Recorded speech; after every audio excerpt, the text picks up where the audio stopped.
various government agencies that we needed to say yes to this project. You were the point person that had to negotiate with them and satisfy their concerns and make a deal or 2 or 10 when you needed to, and it got done. The El Charro specific plan was approved, greatly to our church's benefit. So Sherry, we owe you. And let me ask you, what do you do when you owe somebody? What you do is you pay your debts. And so, looking through the old dairy records, we found a check that the Friesman Brothers Dairy wrote to the city of Livermore in 1957, a check for $65. And Sherry, I'd like to present this to you. We've mounted it on some old barnwood from this property, just to say thank you for what a wonderful job you did throughout this whole process. Sherry Sheets, the city engineer. Do you think I could use that to pay my building permit fees? No? All right, I thought I'd try. All right, at this time I'd like to call up kind of the chief official, the head of the officiating crew as it is, the city mayor, John Marchand.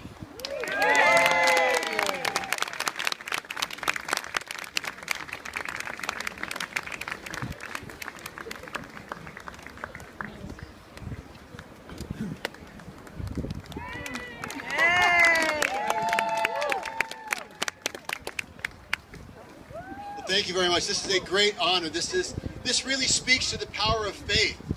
The faith that this entire congregation had to take this fallowed land and to bring up a remarkable edifice that's going to support the community and this community of faith. So this is a great day of celebration. I was very heartened to hear the pastor confirm something that I've known for a long time, is that Livermore really is the promised land. So thank you very much. You didn't say that. This speaks to the creativity of the incredible staff that I am privileged to work with. Sherry Sheets, Dave Richey, Mr. Lee, the planner, all these tremendous people that came together. This was a very difficult project, not only here, but over there. I mean, this thing just moved. It also speaks to the patience and the persistence of this community of faith. So I'm greatly honored and privileged to have been asked to be part of the groundbreaking today. And on behalf of the city of Livermore and the tremendous staff that I have that made this happen, and to work with the community that made that happen, welcome to Livermore, and thank you very much. Welcome. All right, thank you, John. All right, next I'd like to call up our other general manager, current senior pastor, Chris Coli.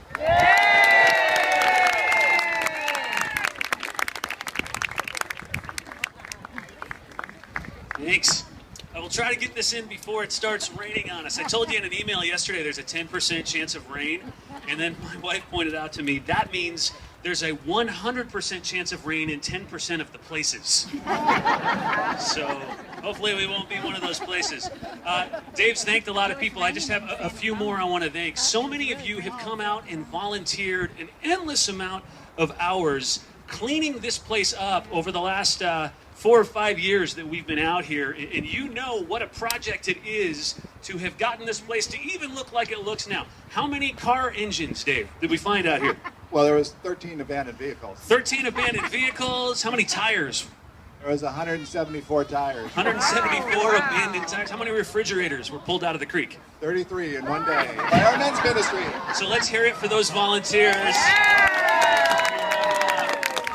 Made this a better place. It actually speaks to something I want to read to you. I read this when we talked about this last fall and the finally day we had at church, and then even read it back before in our Not Without You campaign. I just want to read you a passage out of Ezekiel 37 that tells the story of what we are expecting God to do out here and what he's already been doing. So I'll try to read it before it rains. Here we go.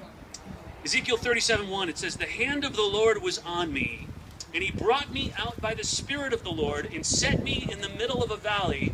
It was full of bones. He led me back and forth among them, and I saw a great many bones on the floor of the valley, bones that were very dry. And he asked me, 'Son of man, can these bones live?' I said, 'Sovereign Lord, you alone know.' Then he said to me, prophesy to these bones and say to them, dry bones, hear the word of the Lord. This is what the Lord says to these bones.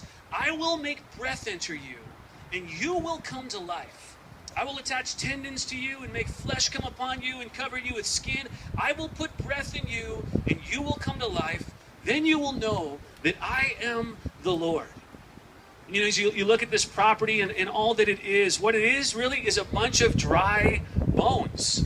It's a bunch of old buildings that are dry bones. And what we read in this passage is that God can take dry bones and breathe life into them. Of course, you know that because that's what Crosswinds has been doing for 25 years, is breathing life into dry bones in this valley. And my guess is if you're here today, it's because you had some dry bones that God breathed life into through so many of each other, the volunteers and the people who serve in this church. God has used you to breathe dry bones into other people.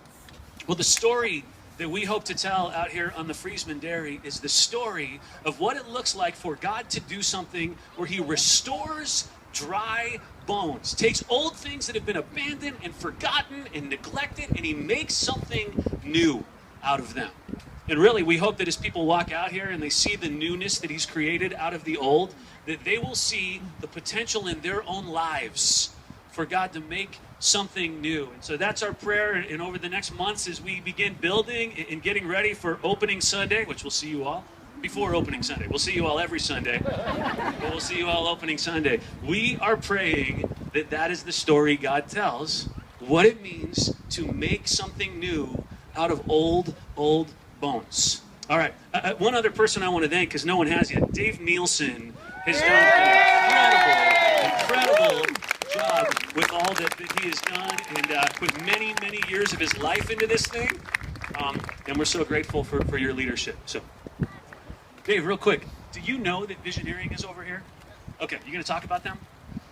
We better talk about them real fast. Could you guys wave? This is Bob here in this like black trench coat typey thing, and Jeff next to him. Those are the architects that have been designing what you're going to see out here in a number of days. And man, these guys are the most creative architects we have ever worked with. We're so excited for their contribution to this. The story that this campus will tell will be told because of the hard work they have put in, and we could not think of better partners to join us in all of this. So, Visioneering, excited to have you guys, Bob and Jeff. Make sure you get a chance to talk to them and say thanks. All right, I have one more person.